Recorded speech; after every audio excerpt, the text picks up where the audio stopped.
الحمد لله وكفى والسلام على عباده الذين اصطفى أما بعد فأعوذ بالله من الشيطان الرجيم بسم الله الرحمن الرحيم وإذا سألك عبادي عني فإني قريب أجيب دعوة الداعي إذا دعان فليستجيبوا لي وليؤمنوا بي لعلهم يرشدون.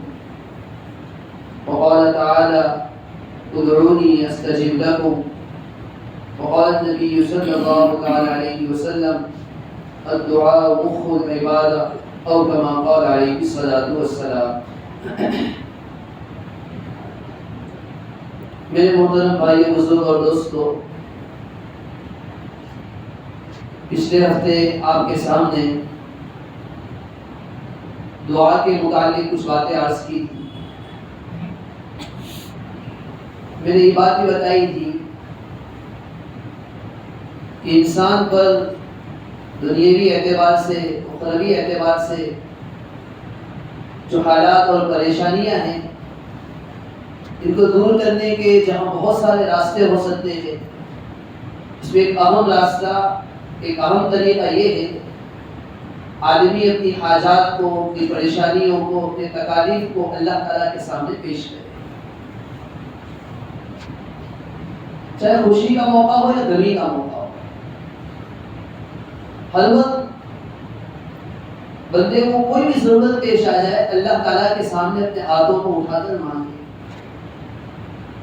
اور میرا اور آپ کا حال یہ ہو چکا ہے، جب ہم کو پریشانی آتی ہے، تکالیف آتی ہے، اچھی طرح مصیبت میں پھنس جاتے ہیں، جب ہمارا گھر برباد ہو جاتا ہے، ہمارا گھر تباہ ہو جاتا ہے، گھریلو اعتبار سے، جسم کے اعتبار سے، معاشرے کے اعتبار سے جب آدمی پریشانی میں مبتلا ہوتا ہے، اس وقت اللہ کے سامنے حاضر ہوتا ہے.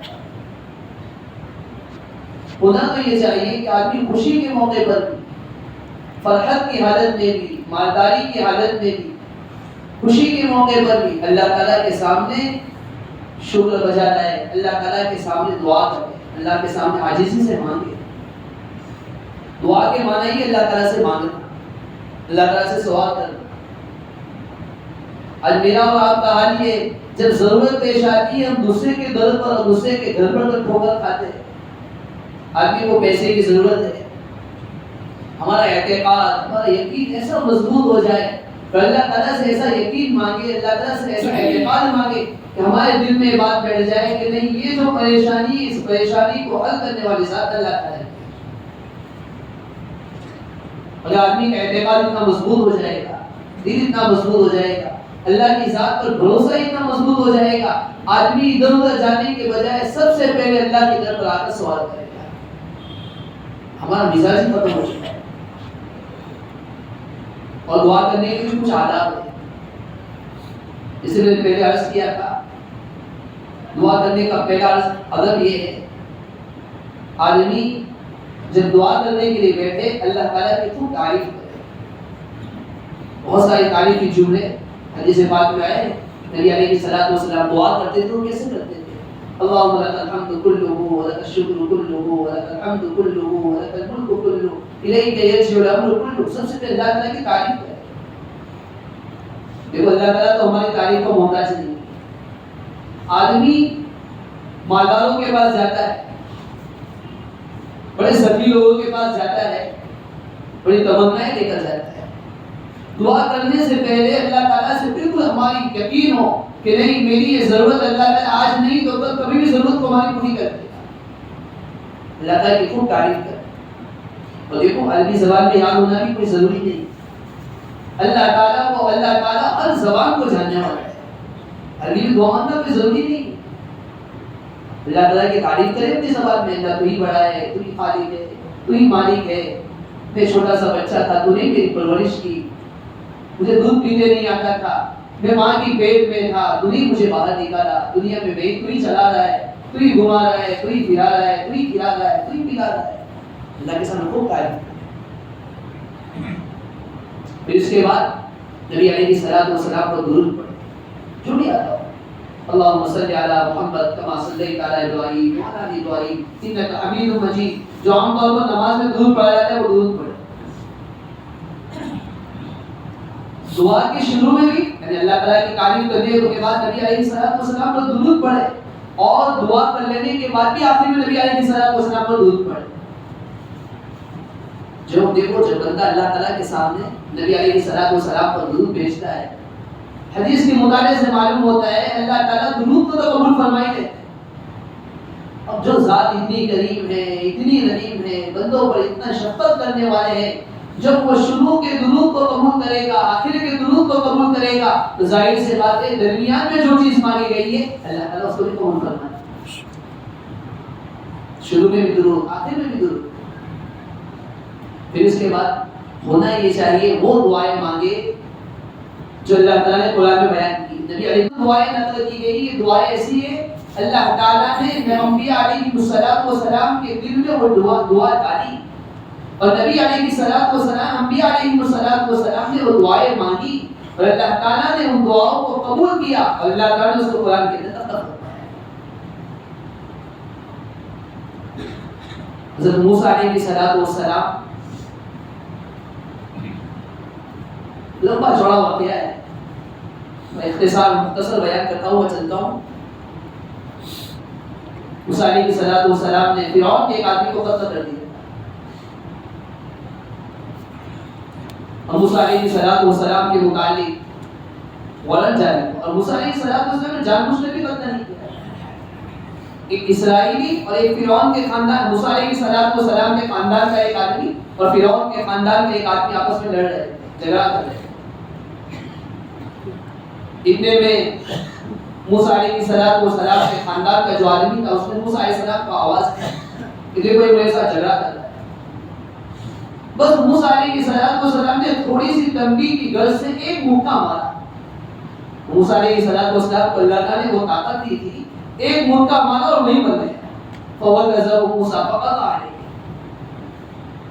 موسیٰ علیہ السلام کو بہت افسوس بھی ہوا کہ میں نے تو اس کو مارنے کا ارادہ نہیں کیا تھا، میں تھوڑی تنبیہ کرنے کا ارادہ کیا تھا۔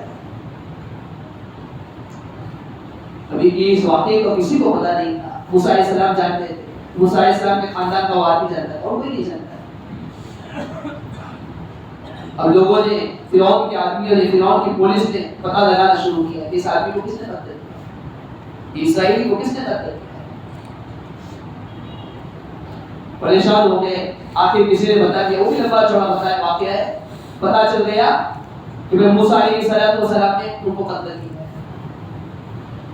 ادھر موسیٰ علیہ السلام کو بھی کسی نے آ کر بتا دیا کہ آپ کے لوگ تلاش کر رہے ہیں، آپ کو لوگ کو قید کر دیا جائے۔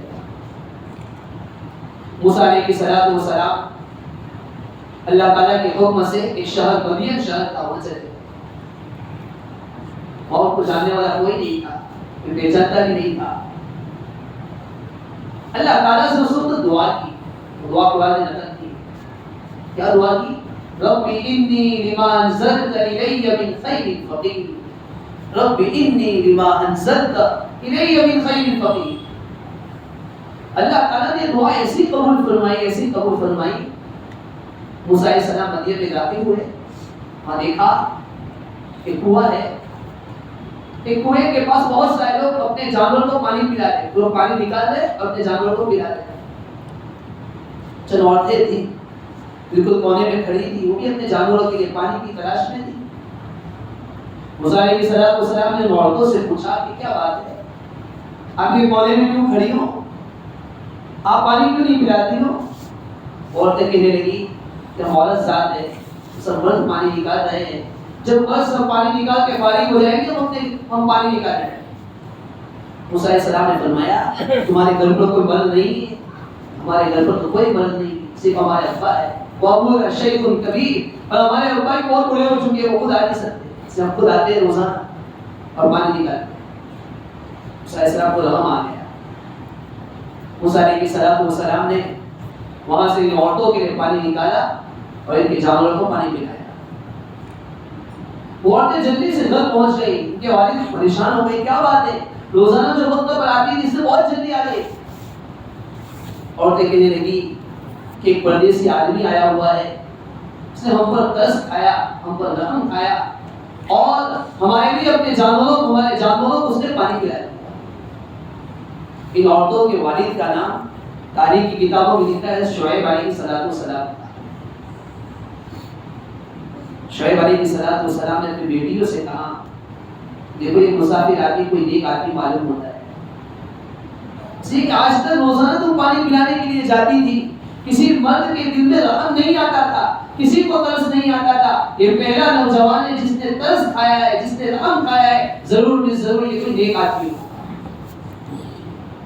شعیب علیہ السلام نے اپنی بیٹیوں سے پوچھا تم کو کہاں چھوڑ کر آئے؟ بیٹیاں کہنے لگی کہ وہ پردیسی آدمی ہے۔ شعیب علیہ السلام کہنے لگے کیسی بات ہے، ایک پردیسی آدمی ہے جس نے تمہیں جانوروں کو پانی پلا دیا، وہ کہاں رات گزارے گا، کہاں کھائے گا، کہاں پیے گا، وہ کیسے رہے گا؟ جاؤ میری دونوں بیٹیوں میں سے ایک سے کہا میں جاؤ ان کو جا کر اپنے گھر لے کر آؤ۔ قرآن نے واقعہ نقل کیا ہے اس زمانے میں پردے کا کیسا رواج تھا، اور شرماتے ہوئے ایک لڑکی شرماتی ہوئی گئی موسیٰ علیہ السلام کے پاس گئی اور جا کر کہا کہ آپ کو ہمارے والد یاد کرتے بلا رہے ہیں۔ موسیٰ علیہ السلام چلے، کتاب میری قرآن کی آیت سے معلوم ہوتا ہے فَجَاءَتْ إِحْدَاهُمَا تَمْشِي عَلَى اسْتِحْيَاءٍ قَالَتْ إِنَّ أَبِي يَدْعُوكَ لِيَجْزِيَكَ أَجْرَ مَا سَقَيْتَ لَنَا۔ وہ عورت شرماتے ہوئے آگے چل رہی تھی، وہ لڑکی شرماتے ہوئے آگے چل رہی تھی، موسیٰ علیہ السلام پیچھے چل رہے اور آ کر کہا اس نے کہ میرے والد آپ کو بلا رہے۔ موسیٰ علیہ السلام وہاں پہنچے، شعیب علیہ السلام نے پورے حالات پوچھے، موسیٰ علیہ السلام پورا واقعہ بیان فرمایا۔ ایک عرصہ حضرت موسیٰ علیہ السلام بہت امانتدار معلوم ہوتا ہے، اور ان کی بیٹیوں نے بھی کہا کہ بہت امانتدار آدمی ہے اور بہت طاقتور آدمی ہے۔ شعیب علیہ السلام نے موسیٰ علیہ السلام سے کہا کہ میری خواہش یہ ہے کہ میں اپنی دو بیٹیوں میں سے ایک بیٹی کا آپ کے ساتھ نکاح کرا دوں۔ موسیٰ علیہ السلام تیار ہو گئے۔ تو ایک لمبا چوڑا واقعہ ہے، لیکن اس واقعے کو نقل کرنے کے بعد میں یہ کہنا چاہتا ہوں کہ دیکھو حضرت موسیٰ علیہ السلام نے دعا مانگی۔ ایک پردیسی شہر میں، ایک اجنبی شہر میں ایک پردیسی آدمی داخل ہو رہا ہے، موسیٰ علیہ السلام داخل ہو رہے ہیں، ان کے لیے کوئی نوکری کا انتظام نہیں، کوئی کھانے کا انتظام نہیں، لیکن اللہ تعالیٰ نے اس دعا کی برکت سے کھانے پینے کا انتظام کر دیا، نوکری کا انتظام کر دیا، یہاں تک کہ لڑکی کا بھی انتظام کر دیا۔ اس لیے مشائخ فرماتے ہیں جو نوکری کے اعتبار سے پریشان ہو یا لڑکی کے اعتبار سے پریشان ہو، جس کو رشتہ نہ مل رہا ہو، جس کو نوکری نہیں مل رہی ہو، وہ اس دعا کا بھی رکھے، اس دعا کو پڑھتا رہے، رب انی لما انزلت الیک من خیر فقیر، رب انی لما انزلت الیک من خیر فقیر۔ آج کے بیان سے تو ہمارے نوجوان بہت خوش ہو گئے، یہ کوئی دعا آپ نے بتائی، رب انی لما انزلت۔ موسیٰ علیہ السلام نے دعا مانگی، اللہ تعالیٰ نے نوکری کا بھی انتظام کر دیا، اللہ تعالیٰ نے بیوی کا بھی انتظام کر دیا۔ یہ کوئی قرآن کی دعا ہے، اور بھی بہت ساری دعا ہے۔ ربنا هب لنا من ازواجنا وذرياتنا قرة اعين واجعلنا للمتقين اماما۔ آدمی اپنے اولاد کے اعتبار سے پریشان ہو، بیوی بچوں کے اعتبار سے پریشان ہو، اللہ تعالیٰ سے دعا کو مانگتا ہے، ربنا هب لنا من ازواجنا وذرياتنا قرة اعين۔ اس دعا کا مطلب یہ ہوتا ہے اے اللہ ہماری اولاد کو، ہماری بیوی کو ہماری آنکھوں کی ٹھنڈک بنا دے، واجعلنا للمتقين اماما، متقیوں کا امام بنا دے، متقیوں کا رہنما بنا دے۔ بہت ساری ایسی دعائیں، اور ایک دوسری بات حدیث پاک میں بہت ساری دعائیں آئی، ان دعاؤں کا اہتمام کریں۔ جیسے مثال کے طور پر آدمی سونے کے لیے جائے اپنے بستر پر، ہم مکتب کے اندر دعا یاد کر لیتے ہیں، اپنے بچوں کو جو دعا امام صاحب نے اور بچے کے استاد نے جو یاد کرائی، ہمارے والدین کی ذمہ داری یہ ہے کہ بچے کو سونے کے وقت دعا سکھائے، یاد دلائے کہ تیرے استاد نے کیا دعا سکھائی۔ اور بہت سی مرتبہ آج کل کے بچے اتنے ہوشیار ہوتے، اتنے بھی ہوشیار ہوتے، کہنے کی ضرورت بھی نہیں، باپ خود سونے کے لیے لیٹا اور زور سے دعا پڑے گا اللہم بسمک اموت واحیا۔ جب اپنے بچے کو اٹھا رہے اور کہہ رہے الحمدللہ الذی احیانا بعد ما اماتنا والیہ النشور، بچہ نقل کرتا ہے باپ کی، وہ دیکھتا ہے میری ماں کیا پڑھ رہی ہے، میرا باپ کیا پڑھ رہا ہے، میرے باپ کے اٹھنے کا معمول کیسا ہے، میرے بچے کے اٹھنے کا معمول، میری ماں کا اٹھنے کا معمول کیا ہے، بچہ اپنی زندگی سے نقل کرے گا۔ جب دسترخوان پر بیٹھ گئے اپنے بیٹے کو کہا بیٹا دعا پڑھو بسم اللہ کا برکت، بیٹا دعا پڑھو بسم اللہ اول و آخر، بیٹا دعا پڑھو اللہم لک الحمد و لک الشکر کلہ، دعا پڑھو۔ کبھی کبھار کھانے کی نعمت کیسی ہوتی ہے، بچے کے دسترخوان پر اس کو بتانا ہے، بچہ خود سیکھتا جائے گا۔ بہت ساری ایسی دعائیں ہیں، دعا کے ترجمے میں ہم غور کریں۔ آدمی وضو کرتا ہے، وضو کے درمیان میں دعا کہی اللہم اغفر لی ذنبی ووسع لی فی داری وبارک لی فی رزقی، اتنی چھوٹی دعا ہے، یہ تین چیزیں مانگی گئی۔ پہلی چیز اللہم اغفر لی ذنبی، اے اللہ تو میرے گناہ کو بخش دے، وضو کر رہا ہے اللہم اغفر لی ذنبی، میرے گناہ کو بخش دے، ووسع لی فی داری، اے اللہ میرے لیے میرے گھر کو وسیع فرما دے، کشادہ فرما دے۔ اور گھر کے اعتبار سے بڑے شہر سب پریشان ہیں، کسی کا گھر تنگ ہے، کسی کے پاس گھر ہی نہیں ہے۔ یہ تو دعا اگر وضو کرتے ہوئے زندگی پر یہ دعا کرتا رہے گا، اللہ تعالیٰ آج نہیں تو کل تو کبھی اس کی دعا قبول فرما ہی نہیں، اسے گھر کی نعمت عطا فرما دے۔ اور اسی دعا ساتھ میں تیسرا جملہ وبارک لی فی رزقی، اے اللہ تو میرے لیے میرے رزق میں برکت عطا فرما، میرے لیے میرے رزق میں برکت دے دے۔ اس کا آدمی رزق کے اعتبار سے پریشان ہے، دعا قبول کرو۔ اور دعا کرنے کے آداب میں یہی ہے، اس آدمی کی دعا اللہ تعالیٰ قبول فرماتا ہے جو آدمی اپنے آپ کو رزق حرام سے بچاتا ہے۔ حدیث میں یہ بھی آتا ہے، نبی علیہ الصلوۃ والسلام نے فرمایا ایک آدمی ہے، میلے کچلے کپڑے والا ہے، بڑا گندا بال والا ہے، مسافر ہے، وہ اللہ تعالیٰ کے سامنے مانگتا ہے، اللہ سے کہتا ہے یا ربی یا ربی یا ربی، اللہ اے میرے رب اے میرے رب۔ لیکن نبی علیہ السلام فرمائے اس کا کھانا حرام، اس کا پینا حرام، حرام مال سے اس کی پرورش کی جا رہی ہے، فَأَنَّىٰ يُسْتَجَابُ لَهُ الدُّعَاء، اور اس کی دعا کہاں قبول کی جائے۔